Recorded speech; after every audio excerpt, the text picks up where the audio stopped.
Shalom, shalom, bien-aimés dans le Seigneur. Merci beaucoup pour la fidélité que vous accordez à cette émission Rien que la vérité. Et si Gabon Nzambe et Kitarana Malobana Loye Pena Misala et Simana Otolobake Lola Ezofuta bien-aimés dans le Seigneur Nzamba Botokwa et Bon Nzambe na Bon Nzambe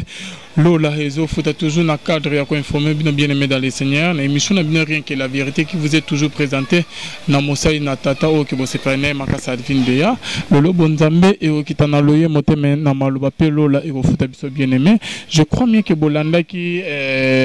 émission, mon interview, mon quoi, reportage, moi tout ça qu'il a fait passer l'homme de bien-aimé dans les Seigneurs concernant l'homme de Dieu qui est très bien. Moi quoi il y a pas ça, pasteur Meshach, qui est empoisonné, qui est bien-aimé dans les Seigneurs. État azalela qui donc qui vraiment que ça n'est interjouté mais nzamazo sa muke et toyo kutana naye toye ba oji c'est poison et wutela ki wapi banani ba poison qui et bandaki ndengeni pe akomi na niveau ni bien-aimé dans les Seigneurs. En tout cas merci na ba onions tout ba bengaki baza en tout cas ilongo na biso concernant Mosala Nzambe Meshach. Là je vois notre papa depuis Suisse, papa na biso Edi Lutumba depuis Suisse, un colo à mon papa Nagnon Sozo Sala et na papa fait amis si à la bouche autorisée de l'Éternel, les pasteurs, Philo Moko Motema Vivens de Homo depuis Londres, pe na maman Gisèle Lukelo Motema ya papa Nabiso Emmanuel kuna na Boston. Bonzambe na Bonzambe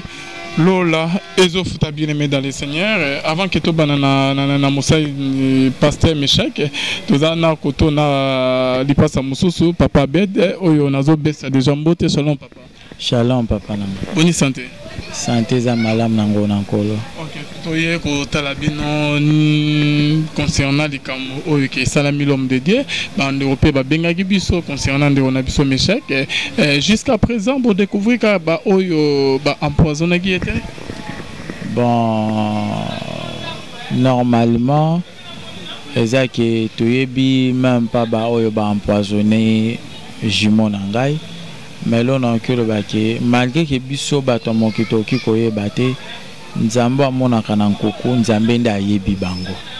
Nzambe pe amoni bango pe ayebi pourquoi pona nini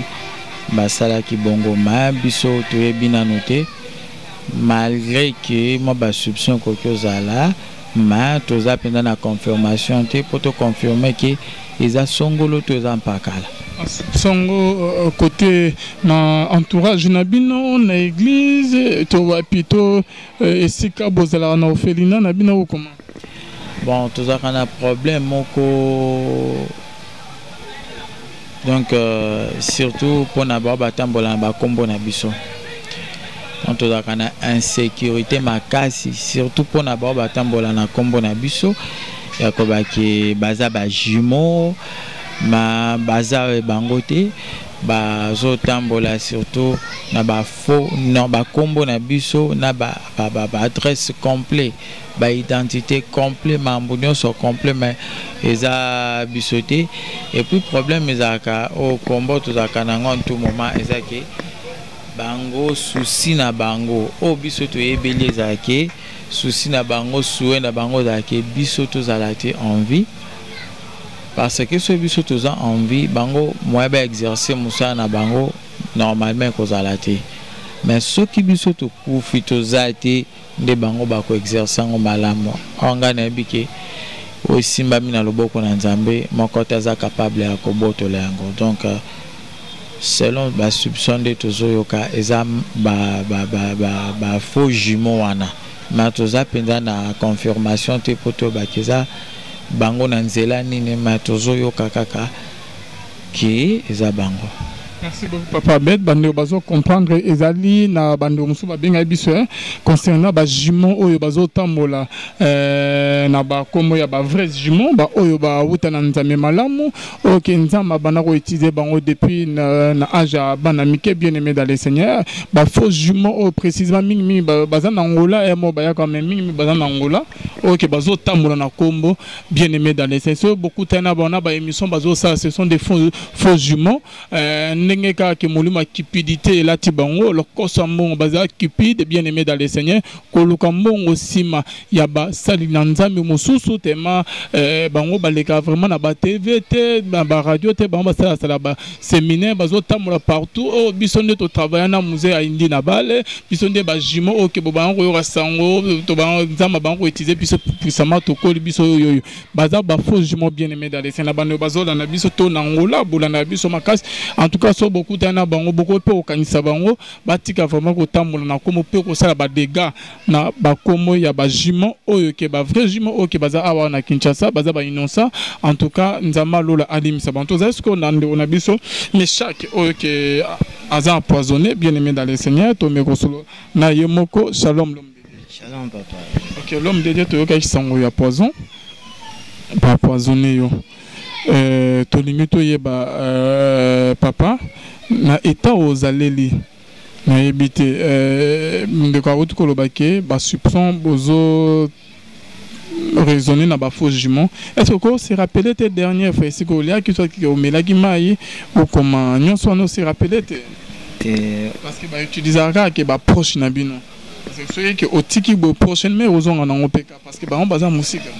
bon na mega ofanisa moi bana na bande ko mususu na mega un peu ko se renseigner na bango que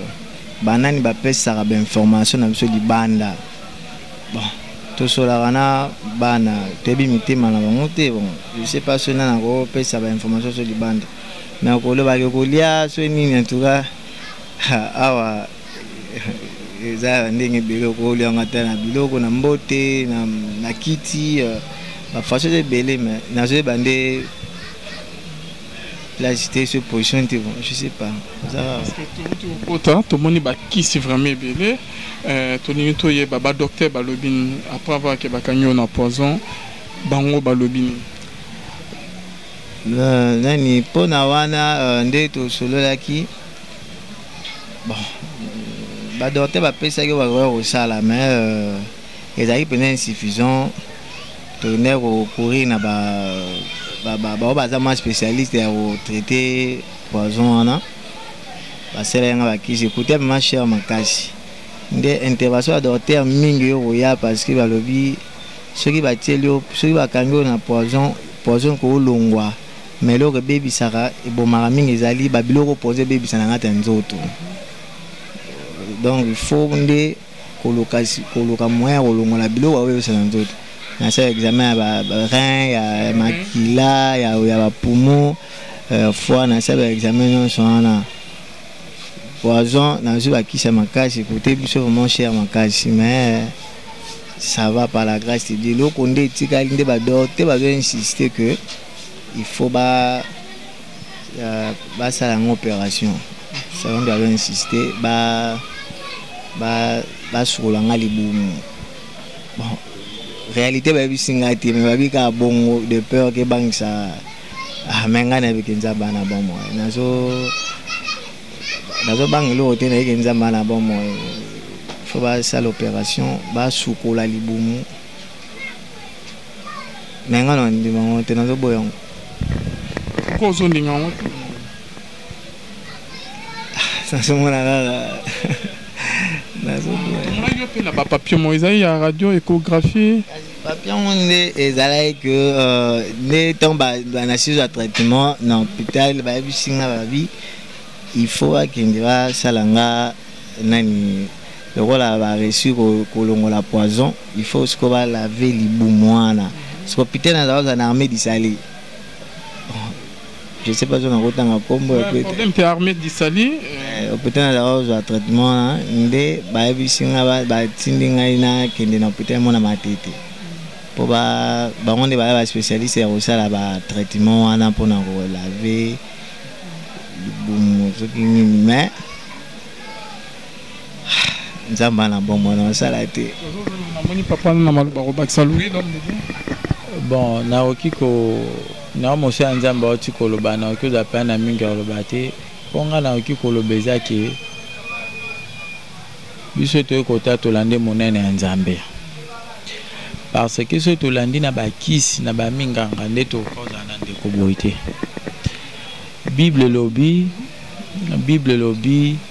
dans Proverbe chapitre 16 verset 7. Quand l'Éternel approuve le voie d'un homme, il dispose favorablement à son égard même ses ennemis. Donc ce qui Nzambe andimi zaleli ya moto, Nzambe andimi comportement ya moto, Nzambe andimi caractère ya moto, etamboleli ya moto sepeli si Nzambe. Donc atana banguna na ye akofanda na bango esika moko pe bakosala eloko moko te. Donc ndengai penza particulièrement donc na kokumisa monene Nzambe parce que ceux qui toza na itilelo ezali grâce pe miracle o Nzambe azosala compte tenu ndinga oti koloba pona biso toke koloba ke non esili nango esili mais ba médecin balobi non nous le chrétien tozala na eloko moko ba benga ngo négligence pona nini biso ba tosambelaka tozalaka so bondeli esili ok il faut pe tolandela côté médecine po Nzambe apesa bango mayele. Donc yango wana moi to négliger pe côté na bango ezalaki te nde sikoyo nde tozolandela nono na médecine soki bakoloba nini mais toyebi te munganga ata apesi kisi mutu abikisaka eza Nzambe. Mais tout le monde a dit oh les amis papa parce que maman qui en a bandeli radio na kotaki o atala numéro baby sama Nzamba na bon au ça c'est bien côté radio na armée du Sahel na côté na armée du Sahel onde awa docteur le bini selon bangonda il faut kaka ba trouver na le répondre malonga te parce que bon to bien on la miracle Nzambe mais oh c'est important de balobeli awa il faut kana balaver le boumou tout ça là na examen musu batindi batala pa quand des résultats pe ça il faut batala sur intestin à 4 donc ça que nini ozu problème na 4 parce que na ça là qui na ça qui plus un mois na quelques semaines na côté à toilette na côté à toilette na ça là grand besoin petit besoin sur les boumou on vimba et puis motema moto kotoka alors kosu donc je me senti que son senti makila exactement donc ça mal en bon mot pas sérieux nde Nzamba sungi na ba prière et puis na ba traitement ndenge ezalaki na mosala besoin mais malgré que tout ça ma penza pamba te mais na sali quand même c'est dégorgé parce que premier traitement on joie qui et ça là qui na évacuement bilo musu buma salité et puis bae na oza suba kisi mususu na mi ko tambola mamuke ka kolia nde zozala un peu nanu appétit penze zo ya nanu penate na ko kama posa ola na le mamuke mona ka libumu e kangami zozala ya kovimba nde ba docteur ba insister il faut ba opérer mais ngane na zo boya mais papa bomba papier zani papa te o eza ordonnance na examen au balobi ya avant ba opérer oyo batindi yo na matete yango yo so cameraman ko aider biso avant ba opérer faut ba ça non examen wana résultat au bima wana na examen wana de si maintenant on doit avoir moyen ni en salle mais ngai ndo opération en salle on a vu ça dans la fin et pas en colo bien sûr que ceux qui vont comme tina niveau que battu le poison comme sur la makila et ça là vraiment que a comme pena pour fatine bozo mona boeza mona na Nzambe parce que bien aimé dans les OK ndeko azana kondima na Nzambe bien aimé dans les seigneurs et ça vraiment patient na bande ko vraiment ko comme tina niveau donc au komisa moninga boy en plus ça dans mosa na Nzambe na ebite soki liwa na yo et comme miloro ni bien aimé dans les seigneurs en tout cas eza vraiment passé kokuta mbinga mobali bokolana na sama bele a souffrir vraiment makasi. En tout cas Nzambe azana contrôle na nyonso yo bande ko bino baye bosali vraiment art ya boye ba ke un jour ozawana te ko tika seko na seko livo ekoya. Ce qui est très important eza que au préparer vino dès maintenant mokolo nzama ozon so ki mokolo liwana am na ekozala wa bien aimé dans les seigneurs. En tout cas eza loko bobo sanara quoi. Attaque au bominde ko lelo yeba pe ke lobby liwa ekozela yo. Ce que Jésus a zongite yeba ke liwa pe ekozo avant mais ekozala wapi mokolo Jésus Christ a rozonga bien aimé dans les seigneurs vraiment passé donc comme il a vraiment baki sebele boyo koko misamoninga na état boy na yebite et surtout j'ai belé batonga maya wa rozongisa na jisi dama étape muso babande lisusu donc mais na bi kenzamba na bamo Mazana bon moyi ndeko vraiment Nzambe na ye Nzambe na biso parce que baza na vrai Nzambe o ba priara côté biso pe to vraiment na Nzambe malamu en tout cas vrai Nzambe aza on est à lobby qui a boyi vraiment opération Nzambe yemoko aza na contrôle na maramnion surtout bien aimé dans les seigneurs tino to sali émission boyeza te ke ko ya ko senga lisungi eza juste que ndeko obi surtout il faut qu'on insister pour na cadre parce que il y a tant de personnes, d'autres personnes, comme Kokani Sango, Neti, aide mon qu'on ko aider ça nango mabete. Mais ils a été que ils a uniquement qu'à rapport à aide non, ils a bon côté. Ils a pour aide t'es bien aimé dans les c'est ça que toujours tato là mon nene na Nzambe boyo kaki sa okende wasala ka accident Nzamba biki si ba ko empoisonner na yebite et cause ba faux pasteur wana te en tout cas bandeko ke bazo tambola vraiment na komo ya ba pasteur ba jimon et sika vraiment bokuta na banto na ba église o ke bozo bengisa bango boko kanga bango vraiment ezate ke bakota prison juste ko landela ko yebisa bango ke batika ko tambola na komo ya Meshach na Abed bien aimé dans les seigneurs tino tozo sa émission boza ke to ko tatola ke ba poison o ke boma bande webele boyebi très bien et bon na basala Nzambe pe mosusu Nzamba permettra ke bakufa lokumezo na mboka na mais Nzambe quand même ayo ko tel c'est miracle na epande on a biso ke ba poisonner ne bible zoloba mais poison sali na ngo ilorote azo continuer toujours traitement to yende ko tatola monnaie na Nzambe ezate ke ko singa lisungi na nde ba dépense bazo sala mais ceux qui yo pe ozawana ke oza touché oza na posa ke ya ko aider bande on a traitement azo sala parce que il faut aller na ba vérification ba maramebele ba examen toujours ba kisi en tout cas ezo coûter vraiment bon ebele bino boyebi très bien so ke nde waza na poison surtout na ba hôpital na biso so ba moni malade ada na poison so ke aza entre la vie ou la mort ba linga toujours au singa ka ba mon ebe na lisungi na ope so ke otindi Nzambe ya musée aindine abal o ya zali père na biso akomona ope akopamola ope Nzambe na biso akofuta bino lola ekofuta eza lisungi te ke to obligé bino mais ceux qui boza touché na molimo ba ye na nkolo boko pe osunga eza nango mabete papa lingo bakisa lo na ngina bakisa na zo insister ndenge nde walobi to monsieur sami po no senga mbongo te eza po no hotel sa monena Nzambe asena mbongo na biso to te ko kufela papa awa papa mboko na biso to kundage lobby to pesi mission te bisi ba tout ni ebisenya te kundage lobby de me j'ai dit kundage lobby bon problème na ngina lo baraka nazo benda bana Nzambe surtout attention aux la mayele bibi zo ba quand les hommes diront paix sûreté toujours message depuis le 10 janvier que molimo akufa etelemi makasi diable azo senga batu le monde nous réclame comme avait demandé Job, comme diable avait demandé Job, avait demandé Pierre. Mais tout ça là vraiment prudent dans ma bonne délit parce que molimo ya kufa diable azo senga batu tellement mingi na mabota il faut resembler pour na mabota resembler pour na bandeko ba proche na yo ba waza faible na kondima sambela pour na bango Nzamba bomba bango parce que komeka miza makasi oyebisa Nzambe otika biso na komeka mate parce que bikisa biso na ya mabe. C'est ça prière au Jésus avec ses disciples. Ne nous laisse pas tentation mais délivre-nous du malin. C'est ça notre prière tout ça à tout moment et puis na bande bozola na biso. Ezana ngo komeka mama Nzamba na ba moi. C'est un peu ça ngana ba ça muke wana surtout pour na ba pe ba wata mona kombo na biso to zo vivre na insécurité makasi. Insécurité makasi. So bomoni en tout cas bon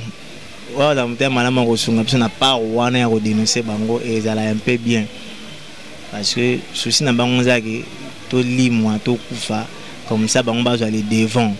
solo ba te ya kombo Yesu te ya Nzambe ndenge Nzamba tindele ko loka ko kosa te ko bakisa te po soki olia po sa nini suka nango ezali Nzamba kotana bango. Merci beaucoup papa to komi na suka ozana lo bakisa non nga ngeka na lo bapona ndenge passer meshaka tukolo bapona ba bazotambola na kombo na biso ana bango ba mingi zaka Meshak soit Shadrach mususu abi Meshak Abed akufa Abednego ngali passe à pasteur Meshak abi Abednego akufa soit Abednego aza munene non mususu ba bima o ba Meshak bazana banda kuna bango na basi na bana non biso no to balite no to botite nazo pesa différence wana pona koyeba ke eza biso to eza biso te mingi bazota ngai banleva kanga déjà banleva ngai kana lukunga baye kotika nga na changu baleva nga na 10h ti 18h tango mutu ana ye wa komanda ki biloko ana aina photo atali bozwi lipasa eza lipasa atali na photo abi o eza yete nde baka kotika ma eza donc totambola penza toza penza na insécurité makasi mais sécurité na biso ze pa Nzambe po Nzambe ne mtazo bomba biso et puis pona bao baza na Kinshasa bao baza na Congo mingi baza na Beni ba Meshaki baza kuna Meshako atambola na kombo na biso mususu na Kikwiti Yumbi Bolobo kwa Angola o apano ya Angola Kikwiti Yumbi Bolobo kwa mutu wana nyonso tu Meshaki moko azawana et puis okina Bangola Côte d'Ivoire ainsi de suite Meshaki mususu azana donc baza ebele boba otambola na kombo na biso donc nde mosana Nzambe Meshaki alobi ke biso tozotambola na message Nzambe apesa biso toki ko bakisa te pe toki ko longola te et puis kande na lobaki na Proverbe chapitre 16 verset 7 in la Bible le dit que quand l'Éternel approuve le voie d'un homme il dispose favorablement son égard même ses ennemis donc toli to conseil ngana okiko senga pa na biso ba tozolanda ezake to salaka de forts moyens atako tozo sambela Nzambe andima comportement na biso Nzambe andima ezaleli na biso Nzambe andima conduite na biso pote soki Nzambe andimi conduite na biso soki Nzambe andimi ezaleli na biso ato fandi na bando kelongo ba salo lokote ato fandi na bato ba magicien belo fandi na bango sika moko ba ko salo lokomoko te atako luka komeka nzoto na yo bakolonga ote po ete Nzambe andimi ezaleli na yo donc senge tout ça de forte moyen tout sepelisa ka Nzambe ke bato na mokili Nzambe akolongisa biso ta mosala na Nzambe ngande tozalaki na ye il y a d'autres personnes babengi papa kanga motema ikaka mpiko mais Nzambe asali ya kokama otisi kozolekela même maele na bato même ba médecin bazotuna atanganga akoza la beauté na poison lolengo atanganga koko melete feza déjà kufaki mais tant ba ko ba kaza pasteur ba ko ba c'est ça et loko abofaki ça manquait pas mosala na Nzambe nde konsenga no ki kopesa yango wana Bible bi ata ba melisi bino batil bino ba poison biloko ko bomba bino e ko sala bino loko moko te donc Nzambe azala kala azali lo azo continuer pas ko za libela na libela Nzamba bongoni tazoko ba ko sala. Merci beaucoup l'homme de Dieu, merci na bande union tout balanda gibiso. Merci vraiment na nepe to côté là na état il a prophète pasteur Meshak bo comprendre que aza vraiment malade, na état to soueli ka bongo normalement il fallait qu'elle gâter mais to sali quand même au esengele pona les cas. Merci na bande union tout balanda gibiso. Bon Nzambe lola ezo futa Nzamba boto kwa wapi qu'on se retrouve à la prochaine, bye bye.